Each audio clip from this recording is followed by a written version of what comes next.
Kelurahan 24 Ilir, Kecamatan Bukit Kecil, Kota Palembang menjadi contoh kelurahan aktif dalam pengelolaan bank sampah. Bahkan Kelurahan 24 Ilir sudah mendirikan sekretariat yang diberi nama Bank Sampah Rumah Limas yang berada di Jalan Radial, tepatnya di Taman Simpang 5 DPRD Sumsel. Ada beragam hasil bank sampah yang dihasilkan, yaitu celengan dari kaleng bekas, vas bunga dari botol bekas, pot tanaman dari peralatan bekas, dan tas dari kantong plastik. Gimana tanggapannya, Pak?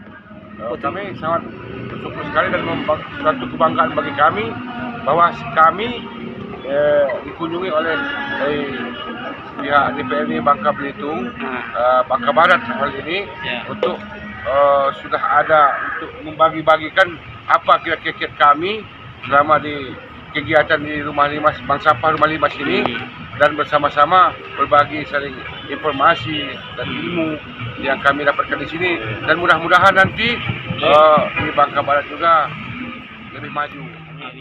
Pemanfaatan pengelolaan sampah yang dipilah dan dikumpulkan berdasarkan kategori sampah yang laku.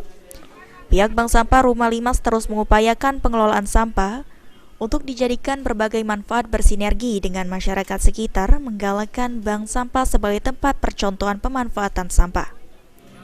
Saili, PAL TV.